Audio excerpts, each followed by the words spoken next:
So John Cena apologized to the kid on SmackDown, not that it was needed. The little kid was throwing middle fingers to Logan Paul during the show. He's a little devil. He's a heel. You know what, Cena? I think you need to apologize to us. You need to apologize to me personally for that WrestleMania main event. Oh, and Sami Zayn won the United States Championship. Something I definitely didn't have on my non-existing bingo card. Even 5 of those. And of course, the crowd was amazing. Sami Zayn. I have noticed this though, and I feel it too. The excitement for the WWE, or probably wrestling in general, is at an all-time low. Well, at least compared to the last few years. Like, nobody cares about wrestling right now. And I feel that too anyway. You know, there is this wrestling fatigue and every show is the same. This SmackDown was no different, really. It's just that the crowd was really special and we got a new champion, which is, you know, always exciting for the fans. But in general, people, I feel this too. Something's lacking. It all feels the same. For example, this show did get a couple of cool moments like Logan Paul and John Cena promo, and of course Sami Zayn winning the championship. Other than that, it's the same shit over and over again, and I feel that too. You know what helps me is actually making these higher quality videos. I have a lot of cool stuff coming up, but in general, I do feel that too, people. Wrestling is... you know. Now the show kicks off with Logan Paul. A lot of boos, like I've said, the crowd was great. He calls Cena a parasite and he is a disruptor. Considering he brought Prime to WWE, I think he's right. Tells the crowd to stop swearing, they're just getting muted on TV, nobody can hear you. You know, he kinda has a point, which is something I really hate about the WWE. It's on Netflix! Let me hear that stuff! I'm actually repeating everything I just said in my upcoming video I recorded like a couple of days ago. He brags about bringing Netflix, ESPN, and Prime to WWE, and calls Cena outdated. John Cena comes out to a massive pop, everybody's singing his theme song. Like I've said, the crowd was the highlight. It always is. You know, it's a shame AJ Styles is not gonna be in the show, by the way. He calls Logan stupid. Without the fans, there's nothing. That's a completely 180. You said the fans don't matter. You know, that's one thing I still hate about this whole John Cena retirement tour. He apologized, I guess, in a way. There was never this real explanation. You have potential, but you don't understand the business. You refuse to understand the business. You're just a wannabe. He brings up other influencers, but not Logan Paul. Nah, man, I think when it comes to influencers, celebrities, Logan Paul is probably the best in the WWE. As much as we may not like to admit that sometimes, Logan is... he's a wrestler. He's a dick. He's insufferable, and that makes him a great heel in my opinion. You were making prank videos at 18, and at 30 you're on front pages for the wrong reasons. Cena talks about respect. WWE is a family. He then apologized to the same kid he gave shit to, you know, during his first heel promo. The kid that was crying, so he's like, I'm sorry, and little dude is like, I love you, Cena. Logan calls Cena a professional pretender and tells him to wrap it up. Cena reminds the dighead, he actually used that word, and thankfully it was not censored, people. Yes! Logan is a dickhead! You wanted this match, so you better polish your game. Logan was absolutely cooked during this promo. Very, very good. If the match is going to be half as good as the promos, I'm gonna be happy. And like I've said, it's gonna be a banger. I'm pretty sure. Whether we're excited about the match or not, the match itself is going to surprise a lot of us. I'm pretty sure of it. You know, it's going to be the main event. I think so. The crowd is going to give so much shit to Logan Paul. The crowd itself is going to be absolutely generational because you have someone like John Cena who's beloved by everyone, and they have Logan Paul who everybody hates. So I think in Paris, the crowd is going to be absolutely nuts. Street Profits talk about their #1 contenders match against Melo Don Miz. Uncle Howdy interrupts and asks if they're really family. Wyatt Six is a family. It was kind of cool seeing Bo Dallas as Bo Dallas again. The resemblance to Bray Wyatt is crazy, by the way. Backstage, Melo Don Miz have an argument about how the last couple of weeks have gone, but the Miz, you know,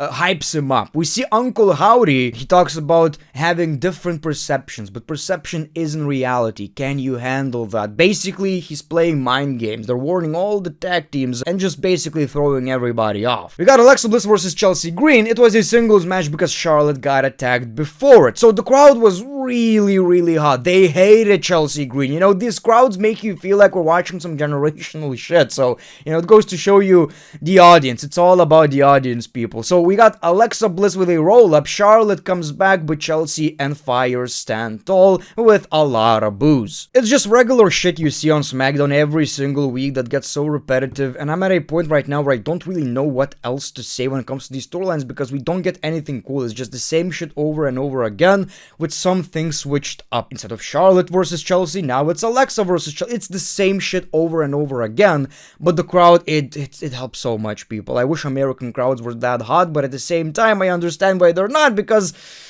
we're watching the same shit. What was so funny is Michin beating Kiana James in 6 seconds, I believe. Then she obviously got attacked, and honestly, people, Julia, Kiana, I don't really feel it so far. I don't feel this United States Championship title reign. I don't think it was a right decision to put the championship on her. She's great in the ring, but I think it was a bit too early. You know, the IC Championship is doing so great. The United States Championship is just so forgotten. Like, nobody really cares, in my opinion. I do believe Michin should win the championship, though. She's pretty good. I feel like she's kind of underrated. She does have a lot of charisma. We see Drew McIntyre. He mocks Michael Cole for always kissing Cody's arse and asks if there's a Cody medical update. Calls out Randy Orton, tells him to come out and let the people sing his song. So obviously that's exactly what we got. People sang Orton's song. Cody says, you attacked me for no other reason than just being Cody's friend. But Cody is not your friend. You're foolish. Cody never cared about your recovery. If you think Cody cares, you're an idiot. You're making a compelling case, Drew, but I attacked you because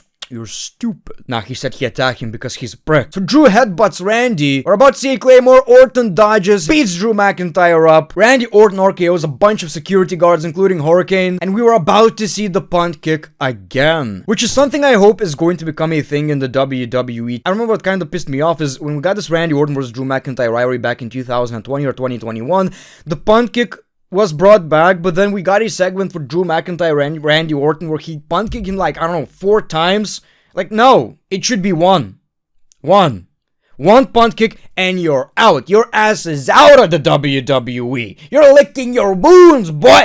You're out! Man, when I was a kid, the punt kick was such a big deal. We used to play wrestling, right? If I punt kick you in the head, not for real, of course, you're out. You're injured. We call this move like the injury move. I think we used to say Randy Orton did the trauma thing. So obviously, you know my opinion. At the end of all of this, Drew McIntyre should win the championship. I think he's slowly climbing that mountain again to the top. You know, he's entertaining again, he's special again, like, reminds me of that CM Punk rivalry. This is the Drew McIntyre we're getting again, and hopefully he becomes a champion. Backstage, Randy Orton apologizes to Nick Aldis and gives him a small bottle of Fireball. R-Truth pops in, and he asks Nick if he's going to drink that. Nick says, after this kind of night, yes I will. This is a small-ass bottle, by the way, Randy.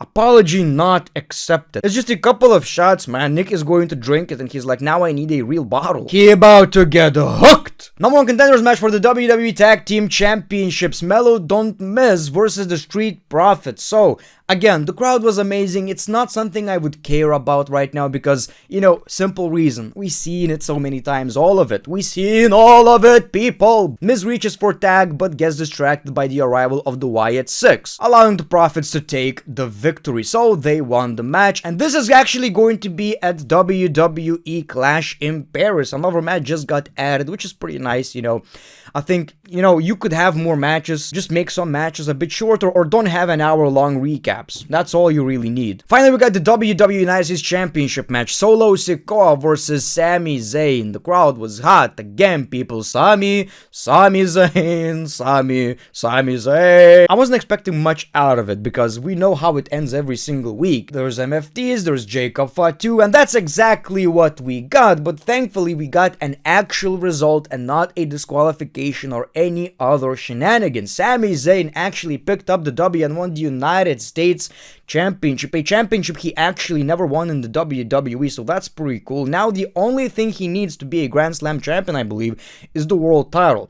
I don't necessarily know how it works. I think you only need to win one of the world championships, right? Because these rules keep changing. I hate that, by the way. I also hate these graphics when they... how do I explain that? We have an entrance, right? And you have this graphic, right? And it has pictures of championships you held. And they put championships that these wrestlers never held, like the Red Universal Championship for whatever reason. And it's confusing. It's confusing. Doesn't matter, though. Doesn't matter. Sami Zayn is your new United States champion. And that is a cool moment. Do I care about the storyline? Absolutely not. Like I've said, MFTs have zero aura. I think WWE are just telling a story of Sami Zayn climbing the ladder again, you know, to get to that World Heavyweight Championship. Obviously, he gained a lot of momentum by winning the Midcard Championship, but this is not where he stops. Obviously, the goal is to get that World Heavyweight Championship. So I guess this SmackDown for the most part was fine. But I can feel it too. Wrestling fans don't really care about wrestling right now, which is understandable. You know, WWE is not necessarily very hot right now. People are complaining about WWE, complaining about AEW, and it's something I really want to mention, by the way. I get some people either saying the Great One is negative, or the Great One is a WWE shill. Which one is it? It's almost people, as if I'm just honest about what I watch and what I like and what I don't like. That's it. It kind of hurts me at this point. And this is just a small minority. It's probably not you watching, but I've been in this game for a very long time. People, let me explain you how it works. Some people gravitate towards YouTubers who are really, really negative or really, really positive. But it's like, how can you always be one or the other? You're not an NPC. Let me pull the curtain, people. If you see a YouTube channel and every single video is a negative one and how much they hate wrestling, kind of makes you question, why are you watching? Do you really hate it that much? Or does it just get views? Like, come on. This is something I really wanted to talk about for a very long time, but it's almost like I'm being honest and I'm getting shit for it. It doesn't make any sense. Look, my thing is this. Even a bad wrestling show can sometimes have some good things in it, even if it's 10%. Anyway, thank you so much for watching, people. Love you. The Great One. Peace, love, and hugs. It's been a pleasure.